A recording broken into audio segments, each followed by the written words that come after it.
Hey, True Believers, England here, and something I've always wanted to do is check out these team-up books. I love the team-up books. Marvel Team-Up, Marvel 2-in-1, DC Comics presents Brave and the Bold, other team-ups from around the comic book universe. I figure, you know what, I love also Stan Lee's alliteration. So here is the first episode of Team Up Tuesdays. Hope you enjoy Marvel Team-Up number 1.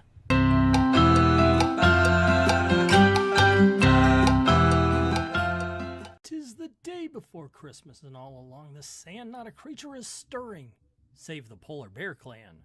Sure, we know it's not much of a rhyme, but we've got to start this story somewhere, don't we? Hey man, yeah, you're right, you got to start it somewhere, but are you sure you want to start it on a dad bod belly and butt? Or perhaps we should start with Peter Parker. Brrr, he says. I'm still not sure if Jameson really wants pics of that crew for his Christmas Eve edition, or if this is just his idea of a late April Fool's joke. But I've got to have bread for my late date with Gwenny, so... Oh, they're off and running. Anyhow, actually, I shouldn't make fun of them. I'm the one whose teeth are chattering, and they don't even have spider powers. Nope, they're old, and they've long since given up on life. The polar bear crowd just rushes out into the ocean, only to have one lady go, "Eek, something alive just brushed past my leg. It's some kind of snake or tentacle, but it's made of sand. Get me out of here." A snake? No, but a tentacle? Yes. A tentacle indeed made of sand, which spirals cylindrically upward, then begins to shape itself into something far more sinister. It's a man, and I know who he is. He's the Sandman. That's my name, sister. Don't wear it out. Excuse me, I just remembered a dental appointment in the Bronx. Gangway, they say as they all rush out of the water and away from the beach and away from the Sandman. Oh, and if you're wondering why the Sandman was in the ocean, way back in The Incredible Hulk 138, the Sandman and the Hulk actually had a fight where the Hulk used his super strength to cause a whirlpool and make Sandman dissipate into the ocean. And the book continues as cops come. They try to put handcuffs on the Sandman because he still has a warrant for his arrest, but of course he's made of sand, so the cuffs go right on through his hands. And seeing the handcuffs go through his hands, the cops say, "Get him!" And they both jump at him, of course, going through him because, as the cop says, he's like a human sandcastle. Meanwhile, Peter Parker ducks behind a refreshments building to change into a Spider-Man outfit. Good thing I wore my costume under my threads for warmth. Only thing now is, I'm really cold. Well, here's one way to get the old blood moving, Spidey. It's called action. And this is why Batman's the better hero. He always comes prepared. Naturally, you didn't know I was wearing my special super thermal B long underwear for extreme cold. So Spidey swings into action, and as he does, he says, "You've squeezed the breath out of them, Sandy, but even if they're at a loss for words, I'm not exactly the tongue-tied type." And the Sandman gets kicked yelling, "Spider Merg!" Not Merg, man. Sloppy Sandman, really sloppy. Sandman strikes back. "What's wrong? No more smart cracks now that your baby blues are full of sand?" "Just say nighty-night, insect, 'cause I've got nothing to say to you, creep." So his eye coverings don't stop sand from getting in? Anywho, Spider-Man starts fighting back and he says, "Except that you're way down on the list of people I dig spending Christmas Eve with," and this causes Sandman to take a step back. Says, "Christmas Eve?" Spider-Man says, "Hey, you are out of touch, aren't you, big man? That little piece of news shook you up so much you let yourself get all captured." "Shut up, I ain't got time to mess with you, not now." And Spider-Man replies, "Yeah, well, I'd like to know what you're gonna do." But before Spider-Man can finish his sentence, the Sandman disappears into the beach, and Spider-Man's like, "Dude, he's dangerous. He's got to be found fast. And I think I know just who can do that little thing." And of course, as Spider-Man is swinging away, the cops are like, "Hold it, pal, we want to talk to you." But Spider-Man swings away thinking of a date he has a little bit later with Miss Gwendolyn. And then he says something pretty cool that not a lot of people know. He says, "After all, Sandman isn't my enemy.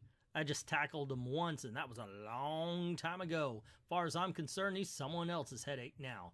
And I know just who that someone is. And what's more, they can have him," Spidey says as fire rings come towards him. It is something, though, that someone we think of as a main Spider-Man villain originally did not start that way. Spider-Man starts to fall, cursing out Johnny Storm for some reason. I mean, how's Johnny Storm supposed to know Spider-Man's out there? And he says this much. Hey, sorry, Spider-Man, I didn't know you were out there. Come on in. And Spider-Man's like, what's with you, Torch? You're being halfway civil. And where's the rest of your far-out foursome? It's Christmas Eve, you know. So they tell me. Johnny says he's not with the rest of the Fantastic Four because he's got girl problems. Spider-Man says, you and the rest of the civilized world. And then he says, well, maybe this little tidbit will take your mind off your troubles. The Sandman. And then Spider-Man says something that is just incredibly out of character to his core. The Sandman, says Johnny Storm, then what are you doing here? Why aren't you? I go, whoa, fella, he's not my responsibility. I just dropped by to clue you in and let you take it from there. I'm sorry, what's the core lesson of Spider-Man again? With great power comes great something or other? So they talk a bit about how they both fought Sandman, and Johnny Storm says, wait a second. In Jersey, that's where I first met old Beachhead. Well, not in Jersey exactly. It was more like on the top of George Washington Bridge, but he was heading into the city from that side of the Hudson River. Spidey mentions that's where he first met the Sandman as well, so Spider-Man goes, whoa, wait a second, I've got a hunt. So they take one of the older Fantastic cars to go search for Sandman, passing by some Christmas decorations. Johnny says, look, don't wish me a Merry Christmas, I'm not in the mood. And finally they reach the bridge, and it says, no Sandman, but that's just the first part of my hunch anyway. Try cruising over to the Jersey side for a minute, okay? We interrupt this story to remind you that if you do like these videos, please consider clicking like, share, comment on it, and don't forget to subscribe. Johnny says, your wish is my command, Sahib, but would you mind telling me what? And Spider-Man says, come on, use your head for something besides a hat rack. If Sandy was headed towards Manhattan to look for me, could be he had a hideout over on the Jersey side of the river. Of course, that was a few years back, but it is the closest thing we've got to a lead, and besides, yeah, I know. What else am I doing tonight anyway? Well, the search bears no real fruit, but as they're about to give up, Spider-Man notices it seems a woman's about to get mugged. Spider-Man says he wish he could see better, because apparently he's done a couple of false arrests. Johnny Storm lights up the sky, and Spidey says, Torchy, if you ever need a job as a firefly, look me up. That one doesn't even make sense. I lived in northern Florida for a while, North Carolina. I've seen some fireflies. They don't light up except for what's near them. It's not like, hey, okay, now you got a job as a firefly. Not that fireflies have jobs. So light up the city. You can't. Fireflies can't do that. Not a firefly, anyway. I could be thinking about this a little too much. But he does light up the area, and we see that, yes, indeed, that woman's being mugged, and the guys are making off with her packages. Johnny flips the car nose down and begins to swoop on the criminals, while Spider-Man flips the bottom of it and says, hey, leave the heavy stuff to me. And Spider-Man webs up the apparent muggers. And Spider-Man gives the lady a choice on what to do with them, and instead of jail, she just asks, can you just keep them here for a while? Because it is Christmas Eve.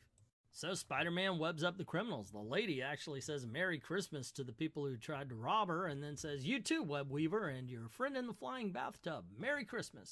Spider-Man jumps into the Fantastic car. They have words, and then Spider-Man notices he's starting to burst into flames. Huh? Why the flames, Storm? Look down there, Johnny says. Johnny, seeing a truck sliding out on the ice, decides that Spider-Man does not have the power to stop him, so he yells, flame on! And jumps out of the Fantastic car, Spider-Man saying, oh, whoa, in case you forgot, I don't know how to pilot this cockamamie crate. And the Human Torch starts flying faster than the truck so he can melt the ice in front of it, giving the truck some time to get his brakes to start working. All because, and I kid you not, this is what the Human Torch says, he's heading towards a parked Corvette up ahead. And here I thought Trans Ams were the popular car of the 70s. The Torch gets a little nervous as he sees this truck is still sliding. But thankfully he comes to a stop right before it hits the Corvette with, by the way, people inside. Yep, it's something they tell him Merry Christmas, but he doesn't have any time or even want to hear that kind of stuff. So he says, just buy yourself a new set of threads, okay? He actually says treads. I read that wrong.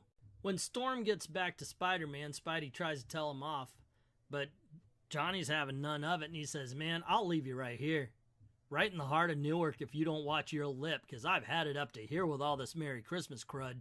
Look, I'm dumping you off the first spiderweb, man, and I'm heading home. Spider-Man says, suits me, hothead. It's starting to snow anyhow. Johnny Storm says, that tears it. Hang on to your web shooters while I... Oh, no. There's the Sandman. Spider-Man says, I can tell you're all choked up about it, Storm. Just put me down on this roof like a good little manic depressive. Okay, now you can go back and cry into your Uncola while I... Not on your life, Glory Grabber. After all this work, I'm going to be in on the... Have it your own way, Spidey says. And we see Spider-Man creeping up on the Sandman as the Human Torch comes to the front of him. Greetings, Green Sleeves, Torch says. Thought we'd never catch up with you, huh? Sandman says, only thing you're going to catch, Firebolt, is a death of cold. And you can make that heavy on the death. Funny, man. Human Torch says, here, buddy, enough heat to turn a walking sandbox like you into a mirror. At the same time, Spider-Man was swinging towards the Sandman, but had to stop just right as he was about to kick him because of the fireballs thrown at the Sandman. Sandman grabs onto Spider-Man's foot. Spider-Man, long time no see, pal. But that don't mean I forgot how to handle a punk like you. It's like riding a bike. Don't ask me how I know this. I just do. And I know for a fact that beating a man to death is not like riding a bike. So Spider-Man gets knocked for a loop and the Human Torch burns the support on a large sign which falls towards the Sandman. No, not when, Sandman says. But the Sandman has a button. Nothing's gonna stop me now. Not since the wizard helped me rig up these little buttons which turn me hard faster and you could say cement block. So we're just done with phrasing, right? That's not a thing anymore? And after the Sandman is done being hard, he decides to become a sandstorm and basically put the flames out on Johnny Storm. Johnny falls, but before he hits the ground, Spider-Man catches him in a web net. Which, why doesn't Johnny, stick to it? I guess he can burn out of it. Okay, I answer my own question. Johnny says, thanks, Webhead, and now before we're both a couple of basket cases, let's rush him while he's back in his normal state. So they both make a leap towards the Sandman. Sandman says, only thing, guys, it's too dark and you're both too wiped out to notice that I made the old bod paper thin and was standing right in front of a solid brick wall. Kind of gets you right there, doesn't it? And we see the two heroes take what looks like concussion-giving damage. And the two heroes begin to wake up from their maybe concussions. Sandman says, back from Dreamland already, huh? Glad to hear it, because you two crumb bums are about to go for a little moonlight swim. But you just keep your chin up, Torchy, and you'll be okay. Yeah, this is comics for you, and I know what you're thinking. The same thing I'm thinking. Why didn't he just throw them in the river before they woke up? Give them some cement shoes and goodbye, heroes. But he didn't, and the Sandman does try to make his escape and says, oh yeah, and one more little thing, Merry Christmas, suckers, he says as he jumps off the water tower. Spider-Man says, oh, they're in the water tower. Okay, it wasn't the ocean. Sandy may talk like a poor man's Cagney, but he sure... Wait a minute, something he said. Gotta check it out, but the way he's got us tied, only one of us can breathe at a time, so gotta dope this out in a hurry. Before my partner drowns on me, and we hear moans from Johnny Storm. Spider-Man looks below, says, I was right, just one rope holding us this way. Too weak to break free, the torch is our only chance now.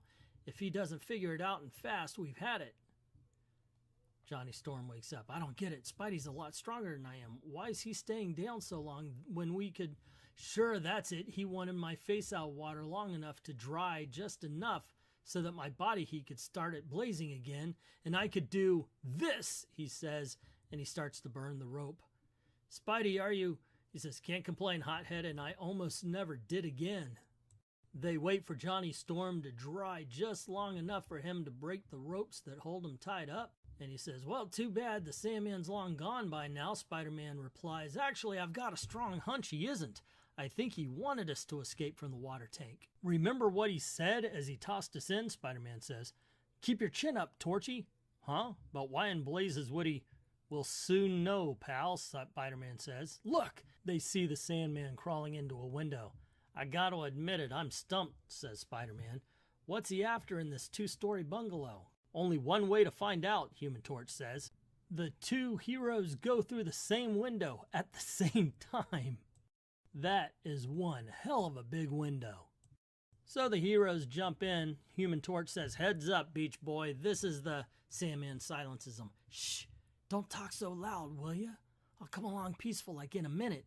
Spider-Man whispers back, "All right, you got us both whispering. Now spill the big mystery before we..." Sandman says, Okay, just keep it down. "I'll be in a second, Mom."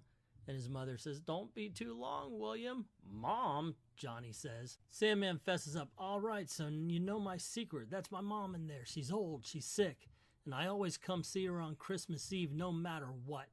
The docs never told her I was a crook, so don't spoil it for me this Christmas, huh?" Spider-Man said, "Well, all things considered, you got yourself a deal, Sandy." Human Torch says, "Thanks, guys. Hold it, fella. You can't go in there without a present," Spider-Man says and hands him up. Sandman promises that he'll be back and he'll waltz back into jail like a little lamb. Spider-Man swings to the outside of the house to keep an eye, make sure that Sandman doesn't try to escape, and says that the present was for Gwen, but the Sandman's mother reminded him of Aunt May, and he just had to take a chance on it. Johnny and Spidey get lost in their thoughts until Spidey points out that it's been longer than 5 minutes, so they start to search when Sandman's mom's nurse comes in and says, "I'm Miss Baker's nurse." She points out that the Sandman's mother fell asleep. There's sand in the sink, looks like he escaped, and they just say, "Hey, look, in honor of Christmas Eve, we'll get him next time." And the book ends on this. The Human Torch saying, "But tonight, just for tonight, I feel good." And he flames out, "Peace on earth, goodwill to men," in the sky. And that's what it's all about, right? Amen, brother. Amen. The end.